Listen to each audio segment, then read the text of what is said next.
So once you've logged into your account, you will see first this Start a New Entry form with links to category descriptions and also to the eligibility pages, so you have access to all the rules or restrictions. Also this selection form where you can choose which category you want to enter. And this is an automatic filtering field. So you can start to type in looking for the category you need, and it'll automatically eliminate everything that doesn't match. Make it a little faster to find what you're looking for. You can give your entry a name. We'll just call this test. And you can also indicate if you were submitting this on behalf of someone else.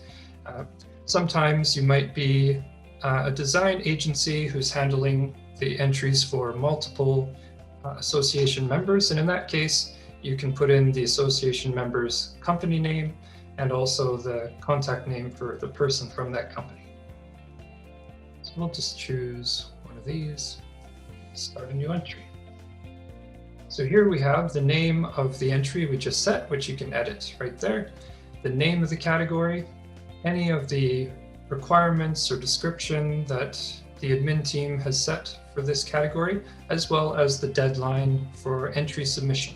And here we have the list of fields that have been set up for this particular entry. Some of these are just simple text field. Some of these are paragraph forms so that you can type in as much content as you need. And also with a little bit of content editing, you can insert links, make something into a list. You can even do full screen if you want a little more room to breathe. There's also uploading of various kinds. We'll just do a test here for photo upload. It uploads within the page, and we'll quickly pop in here once the upload has finished. So you can see it right here, and once it's uploaded, you can give it a name rather than this just a random file name. You can also determine which order your images will appear for the judges in the case where, such as this, interior exterior, where you have multiple images for this particular field. So we'll put in a couple of images here. You can upload multiple, any number at a time. And as before, they'll pop right into the page as soon as the upload is completed. There's one, and there's the other. And if you don't want them after the fact, you can just simply delete it. Confirm yes, get rid of that one. Same idea for PDFs. You can find a PDF from your computer and it'll insert itself right into the page. You can also handle video uploading.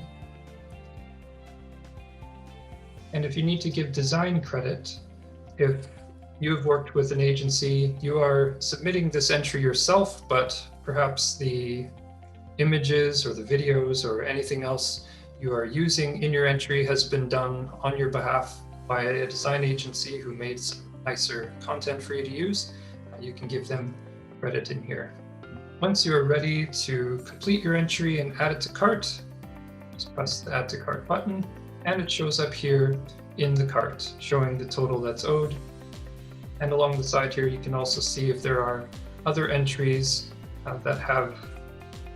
that are waiting to be checked out as well. You can simply add them to cart from this view as well, or remove them. So when you're ready to check out, you just press Pay with Card, and this opens a Stripe-powered payment box here. You just simply put in your card number and payment information. You can also hit Remember Me, and next time you go to pay for your entries, you won't have to add in your card information again, as Stripe will just load it right from their service. Payment information is not stored by Awardify. It is used securely through Stripe. So Stripe keeps a record of your credit card information. Awardify does not. That's just one of the security measures. If you are in need of, if you don't want to pay online with a credit card, you can choose the Invoice Me option, and then you can set up a form of manual payment with your organization at a later point. And on the admin side of things, once they have received payment from you, such as e-transfer or check or something else, they can set your entry to paid. And at that point, once it is set as paid, then your entry is going to show up for the judges. And in some cases, your association won't be running online payment. It'll just be a simple submission. When that's the case, let's go back into an entry. Down at the bottom here, rather than it saying add to cart, the messaging here will change and simply say send on to the judges, and you'll have a regular submit button instead of add to cart. So the billing area is where you find any outstanding entries that are yet to be checked out and your cart.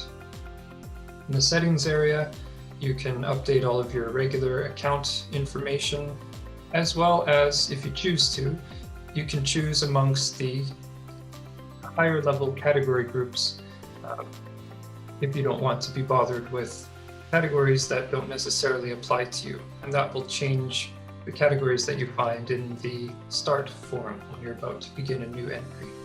And from the side panel here, you can hit the awards info, which will jump you right over back to the public view of the website, and the sign out.